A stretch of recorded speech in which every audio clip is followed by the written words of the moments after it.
yeah, my hands go here, just like lazily walk up to it, unwrap the weight, then I'm like this. That's how everyone I see, their weight's too far forward, their chest, their shoulders are slumped forward, then they can't even support it. All the weight is on my deltoid. I mean, the shoulder is a small muscle, not very big, delt. So if all your stability is everything. If you're not stable, you can't showcase your strength. It's just you're not in control of the weight. You need to be in control of the weight, and to do that, you need to be able to be stable at your starting position. How you start, how you unrack, how you set up. That's the key. How you set up. Before you even lift the weight, I can tell just how someone cleans a log, how it's to their chest, if they're going to get it or not. I'm like, there's no way. Look at they're all rounded forward, unless they're really strong. The thing is, even if they're really strong, if they set up more, they could do a lot more. They're still underperforming.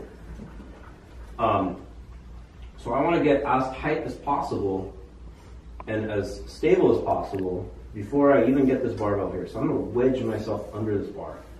You want to set up, like I said, usually about, mid-chest.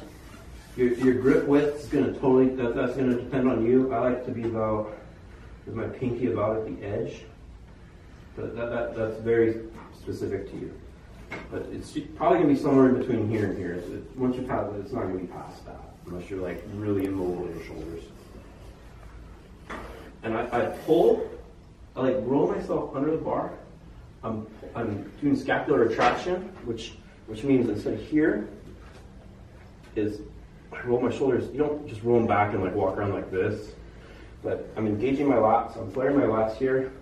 I'm pulling my shoulders down into my lat. So everything's tight. I'm like this.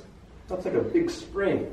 And now the weight, I'm in this position. I can press from here all day. I can't even do it. Like, it feels tight. I need to get some weight on here to actually do it.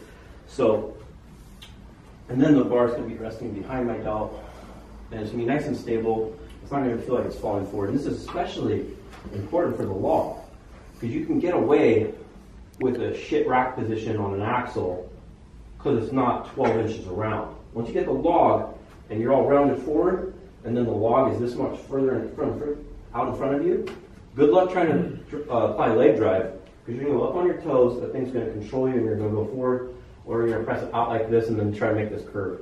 I've seen some people talk about log, about how, like, they say like, oh, it's like an arc like this. I'm like, not if you're doing it right.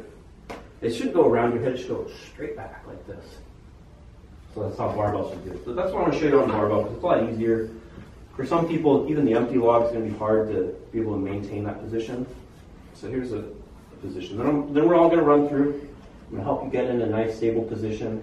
You want to get uncomfortable unracking the bar, because you're going to be more comfortable once there's weight. So here, and I use a thumbless grip. That's not super important to what we're talking about. That's more, there's some benefits to it, but it's more personal preference. I'm engaging my lats right here, pulling my shoulder back and down, not like this, but into my body, back and down.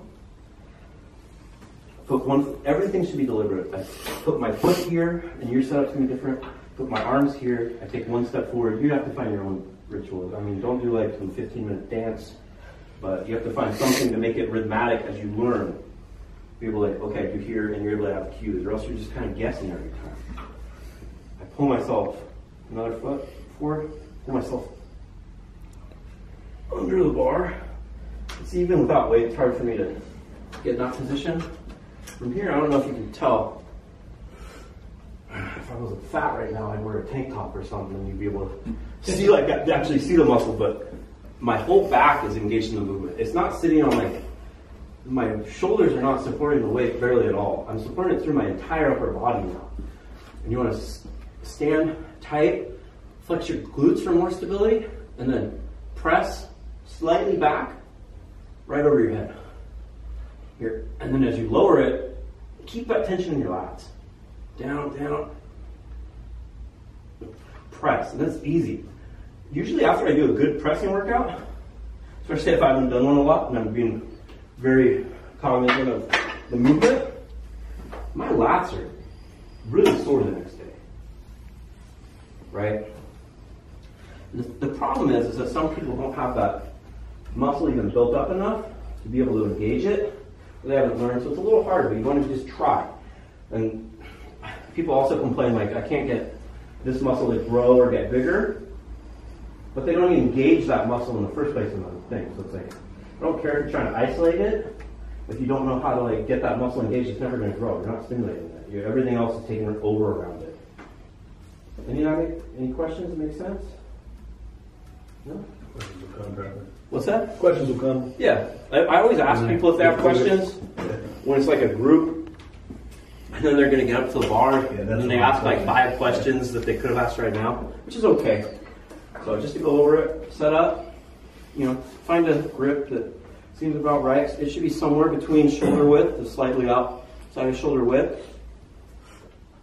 Flare your lats. Really try to squeeze them as hard as possible, like this hurts.